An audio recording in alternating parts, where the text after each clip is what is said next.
আমগুৰিত মাইক্ৰ'ফাইনেন্সৰ ঋণ ৰেহাই আৰু সৰ্বহাৰা মহিলাসকলক হাৰাশাস্তি কৰাৰ বিৰুদ্ধে প্ৰতিবাদ কাৰ্যসূচী। মাইক্ৰ'ফাইনেন্সৰ ঋণী মহিলাসকলক মুখ্যমন্ত্ৰীয়ে ঋণ ৰেহাই দিয়াৰ প্ৰতিশ্ৰুতি পূৰণ নকৰাত আজি কৃষক মুক্তি সংগ্ৰাম সমিতি আৰু নাৰী মুক্তি সংগ্ৰাম সমিতিৰ উদ্যোগত এক প্ৰতিবাদী কাৰ্যসূচী ৰূপায়ণ কৰে। আমগুৰি কলেজ তিনিআলিৰ পৰা মহিলাসকলে সমতলেৰে আহি আমগুৰি ৰাজহ চক্ৰ বিষয়া কাৰ্যালয়ৰ সন্মুখত এক প্ৰতিবাদী কাৰ্যসূচী ৰূপায়ণ কৰে। মাইক্ৰ'ফাইনেন্সৰ প্ৰতিষ্ঠানসমূহে ঋণী মহিলাসকললৈ আইনী জাননী প্ৰেৰণ কৰাত মহিলাসকলৰ মাজত হাহাকাৰ পৰিস্থিতিৰ সৃষ্টি হৈছে। মুখ্যমন্ত্ৰীগৰাকীয়ে যদিহে কথা দি কথা নৰাখে তেনেহ'লে আগন্তুক পঞ্চায়ত নিৰ্বাচনত বিজেপি নেতা কৰ্মীসকলে গাঁৱত প্ৰৱেশ বন্ধ কৰিব বুলি ক্ষুব্ধ মহিলাসকলে সকীয়াই দিছে।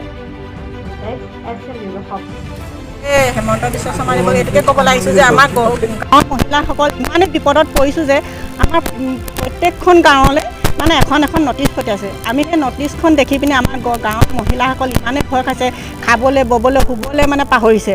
কাৰোবাৰ মানে ন'টিছখন দেখি তাৰমানে কাৰোবাৰ জ্বৰ মানে তেনেকুৱা হ'বলৈ ধৰিছে মানুহবিলাকে, ইমানেই ভয় খাইছে। তাকে আমি গোটেই মহিলাসকলে এইটো বিষয় লৈ আমাৰ হেমন্ত বিশ্ব শৰ্মাদেৱক এইটোকে কওঁ যে যাতে এই ন'টিছবিলাক দেখি মানে তেওঁ কওক যাতে যে আমাৰ গাঁৱৰ মহিলাসকলক এই ন'টিছ দি যাতে ভয় নোখুৱায়, সেইকাৰণে তেওঁক আমি অনুৰোধ জনাবলৈ আহিছোঁ যে আমাৰ সকলো গাঁৱৰ মহিলাকে ঋণ যিবিলাকৰ মানে ঋণ সকলোকে আমি মাফ কৰি দিবৰ কাৰণে আমি সকলো মহিলা ওলাই আহিছোঁ। কৃষক মুক্তি সংগ্ৰাম সমিতি আৰু নাৰী মুক্তি সংগ্ৰাম সমিতি আৰু সৰ্বহাৰা মহিলাসকলে আমি মুখ্যমন্ত্ৰী হিচাপে সৰ্বানন্দ সোণোৱাল যেতিয়া আছিল তেতিয়াৰ পৰা আমি প্ৰতিবাদ সাব্যস্ত কৰি আহিছিলোঁ।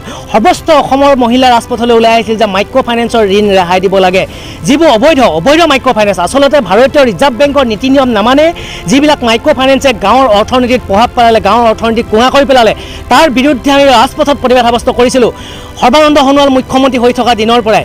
তাৰপিছত দেখা গ'ল যে বিধানসভা নিৰ্বাচন আহিলে বৰ্তমানৰ মুখ্যমন্ত্ৰী হিমন্ত বিশ্ব শৰ্মাই উজনিৰ প্ৰতিখন সভাত আহি তেওঁলোকে ক'লে যে মাইক্ৰ' ফাইনেন্সৰ মহিলাসকলক তেওঁৰ সভালৈ মাতি পেলাই মাইক্ৰ' ফাইনেন্সৰ ঋণ দিয়া হ'ব বুলি প্ৰলোভন মহিলাসকলক মাতিলে আৰু সেই সভাত তেখেতে চিঞৰি ক'লে যে মাইক্ৰ' ফাইনেন্সৰ ঋণ ৰেহাই দিয়া হ'ব। কিন্তু দেখা গৈছে সকলো যেন ফুটুকাৰ ফেন। দেখা গৈছে যে এতিয়া আজি পুনৰ 7-8 বছৰৰ পিছত পুনৰ মহিলাসকললৈ তেওঁলোকে এজন পাৰ্চনেল উকিল ধৰি পেলাই তেওঁলোকে ন'টিছ পঠাই তেওঁলোকে ভয় ভাবুকি খুৱাইছে মহিলাসকলক, আপোনালোকৰ ঋণ ঘূৰাই দিব লাগিব, ভয় খুৱাইছে, হাৰাশাস্তি কৰিছে। হাৰাশাস্তি কৰাৰ পিছত মহিলাসকল এতিয়া যিসকল মহিলাই মাইক্ৰ' ফাইনেন্সৰ পইচা দিয়াৰ ভয়ত সেইটো সময়ত বাহিৰলৈ পলাই গৈছিল, যিসকলৰ অৰ্থনীতি শেষ হৈ গৈছিল, সেইসকল মহিলাই গাঁৱৰ অৰ্থনীতি অকণমান ঠন ধৰি উঠিছে। কিন্তু আকৌ জুৰুলা কৰিবলৈ সেই মাইক্ৰ' ফাইনেন্স কোম্পানীসকল আহি গ'ল। মুখ্যমন্ত্ৰী হিমন্ত বিশ্ব শৰ্মাই মাইক্ৰ' ফাইনেন্সৰ ঋণ ৰেহাই দিম বুলি কয় আৰু লগতে যি অবৈধ ভাৰতীয় ৰিজাৰ্ভ বেংকৰ নীতি নিয়ম নমনা যিবিলাক কোম্পানী আছে কোম্পানীবিলাকক নাকি লগাম বুলি কয়, আজিলৈকে কিন্তু নাকি লগাব নোৱাৰিলে। পুনৰ মহিলাসকলে তেওঁলোকে ন'টিছ পঠাইছে মাইক্ৰ' ফাইনেন্স কোম্পানীসমূহে। আমি কৃষক মুক্তি সংগ্ৰাম সমিতি আৰু নাৰী মুক্তি সংগ্ৰাম সমিতি আজি দাবী জনাবলৈ আহিছোঁ যে এই যি ন'টিছ পঠাই পেলাই মহিলাসকলক হাৰাশাস্তি কৰি আছে, এয়া কেতিয়াও মানি লোৱা নহ'ব। মুখ্যমন্ত্ৰী হিমন্ত বিশ্ব শৰ্মাই যেনেকৈ মাইক্ৰ' ফাইনেন্সৰ ঋণ ৰেহাই দিয়া হ'ব বুলি কথা দিছিল, কথা ৰাখক। এই কথা মুখ্যমন্ত্ৰী হিমন্ত বিশ্ব শৰ্মা ডাঙৰীয়াক আমি মনত পেলাই দিবলৈ আহিছোঁ।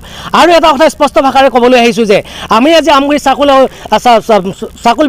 অফিচাৰ বিষয়া ডাঙৰীয়াক আমি স্মাৰক পত্ৰ প্ৰদান কৰিম, যাতে অহা কাইলৈৰ পৰা আমাৰ সৰ্বহাৰা মহিলাসকললৈ যদি ন'টিছ পঠায় তেতিয়া কিন্তু আমি মহিলাসকলে নিজে আইন হাতত তুলি ল'বলৈ বাধ্য হ'ম। যিটো অফিচৰ পৰা তেওঁলোকে ন'টিছ পঠাব সেই অফিচ এইবাৰ ভাঙি দিয়া হ'ব। যিয়ে নহওক লাগিলে অবৈধ মাইক্ৰ' ফাইনেন্স, ভাৰতীয় ৰিজাৰ্ভ বেংকৰ নীতি নিয়ম নমনা মাইক্ৰ' ফাইনেন্স কোম্পানীসমূহৰ পৰা যোনটো অফিচৰ পৰা যোনটো কোম্পানীৰ পৰাই আমাৰ মহিলাসকললৈ জালনী প্ৰেৰণ কৰে, পইচা বিচাৰি কালেক্টৰ পঠিয়াই যদি আমাৰ মহিলাসকলক তেওঁলোকে হাৰাশাস্তি কৰিবলৈ যায়, আমি কৃষক মুক্তি সংগ্ৰাম সমিতি আৰু নাৰী মুক্তি সংগ্ৰাম সমিতিয়ে সেই অফিচ ভাঙি দিয়া হ'ব।